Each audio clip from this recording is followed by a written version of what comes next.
C'est la rentrée du livre religieux, une rentrée à la fois riche, foisonnante, accessible à tous et surtout, il y en a pour tous les goûts. Et nous commençons tout d'abord avec une belle biographie de Vladimir Guica aux éditions du Cerf.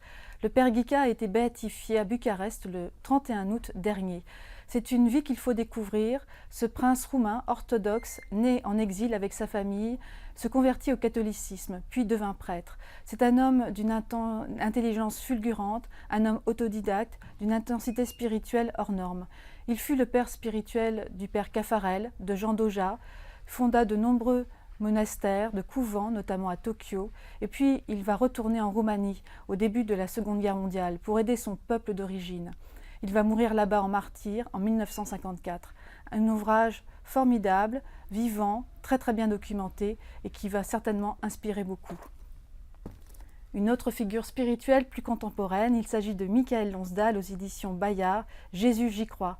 Un très beau témoignage personnel, simple et profond, sur la relation de ce comédien hors norme avec Jésus, à travers des souvenirs personnels, donc, et puis à travers cette foi immense, nourrie par la beauté de l'art qui l'accompagne encore et toujours. C'est un petit livre facile, accessible à tous, qui est empreint de foi, de lumière. Une belle lumière aussi qui éclaire cet essai formidable, intelligent, qui nous dévore de curiosité. Il s'agit de Le Christ juif du rabbin Daniel Boyarin aux éditions du Cerf. C'est un ouvrage préfacé avec enthousiasme par le cardinal Barbarin et il y a de quoi car cet ouvrage nous dessille un petit peu les yeux sur les relations que nous entretenons peut-être avec le judaïsme et que le judaïsme entretient peut-être avec nous. Ici, Daniel Boyarin revient à l'origine du christianisme, au temps de Jésus et de ses disciples, dans un judaïsme que nous croyons un petit peu fermé dans nos certitudes, comme étant une religion fixe. Or, il n'en est rien. Le judaïsme de l'époque, c'est une religion à découvrir, c'est surtout un mode de vie des hommes croyants, pour qui la réalité Christ-judaïsme n'était pas si évidente que ça. Beaucoup de juifs de l'époque se disaient chrétiens et inversement. C'est un ouvrage qu'il faut découvrir car il ranime beaucoup l'intérêt que nous pouvons avoir sur le judaïsme et puis c'est un outil qui nous permet de dialoguer encore et toujours. Autre sortie importante, le Dictionnaire des monothéismes aux éditions du Seuil, un ouvrage collectif sous la direction de Cyril Michon et de Denis Moreau, tous les deux professeurs de philosophie à l'Université de Nantes.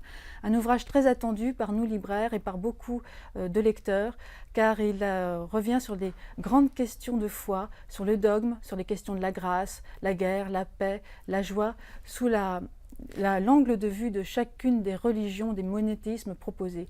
Un ouvrage très bien écrit, très érudit, mais à la fois accessible à tous, un ouvrage qui fera date certainement. Apprendre à prier pour apprendre à aimer de Jacques Philippe aux éditions Béatitude, à nouveau un bel ouvrage sur la prière.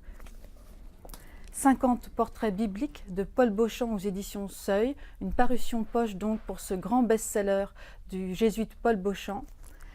Et enfin, Pierre Lunel, La force de l'âme aux éditions Fayard, un ouvrage qui revient sur le parcours de ces jeunes chrétiens du XXe siècle, du XXe siècle, des jeunes chrétiens dont l'héroïsme nous a marqués, qui dans cette ambiance un petit peu particulière que nous vivons à l'époque, un petit peu pleine de marasme et de tristesse, et bien finalement la figure de ces jeunes est pleine d'espoir et nous redonne l'espérance et la conviction de notre foi.